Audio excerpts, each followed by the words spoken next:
Have you ever noticed how your mind never truly becomes quiet? Even when everything around you is calm, your thoughts continue to race. Old mistakes, future worries, imaginary problems.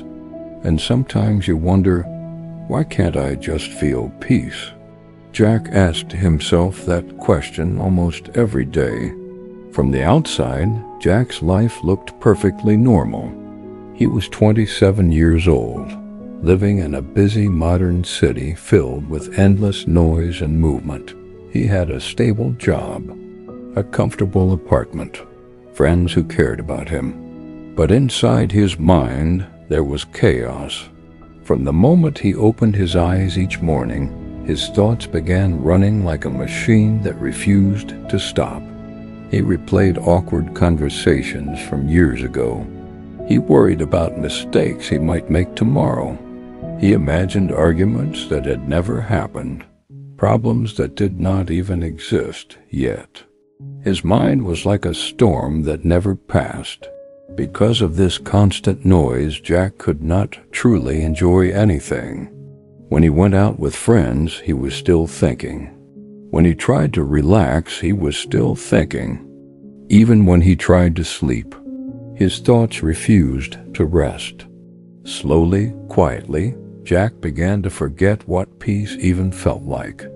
One evening, Jack was sitting in a cafe with his old friend William. William had known Jack for many years, long enough to see the change in him. After watching him sit silently for a while, William asked softly, "Jack, have you ever tried emptying your mind?" Jack smiled weakly. "An empty mind is the devil's workshop," he said. "That's what people always say." William shook his head gently. "Maybe," he replied, "but a mind that is too full becomes its owner's worst enemy." Those words stayed with Jack. He didn't fully understand them at the time, but they followed him quietly in the back of his mind. A few weeks later, Jack had to travel for work to a small town near the mountains. It was a quiet place, very different from the restless city he lived in. After finishing his work one evening, Jack decided to go for a walk.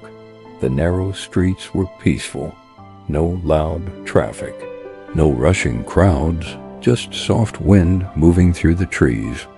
As he reached the edge of town, he noticed a small tea stall. Outside the stall sat an old man.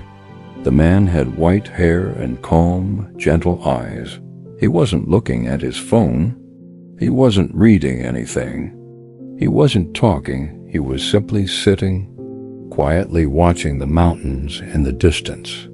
There was something about his face, a kind of peace Jack had never seen before. Curious, Jack bought a cup of tea and sat down beside him. For several minutes they said nothing. Finally Jack asked, "Sir, what are you thinking about?"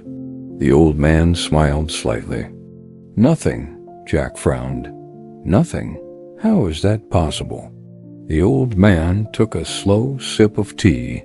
"I'm just sitting here," he said, "drinking my tea, feeling the wind, listening to the birds." Jack looked at him in confusion.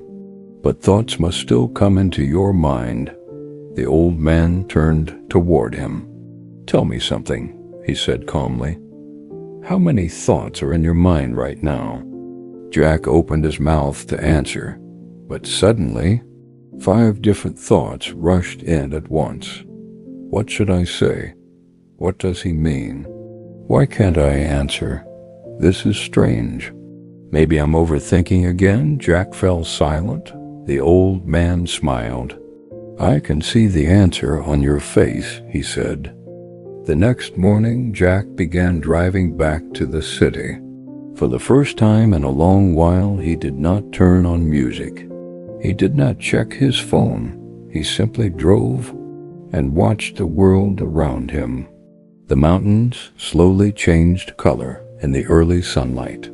Green, then gold, then deep blue. Cool morning air entered through the window. On the side of the road, Jack saw a small child trying to ride a bicycle.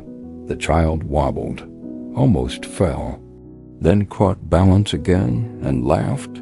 Jack laughed too, alone in his car, for no reason he could explain.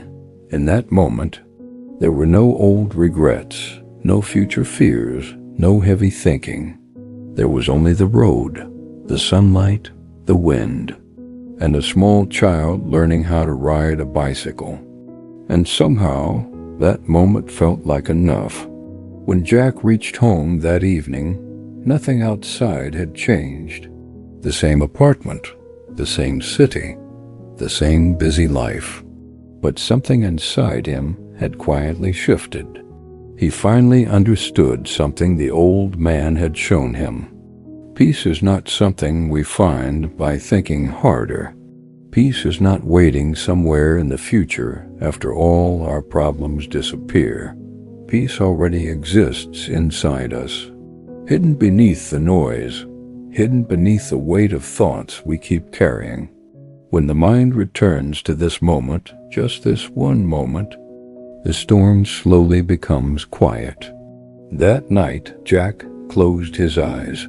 He did not think about yesterday.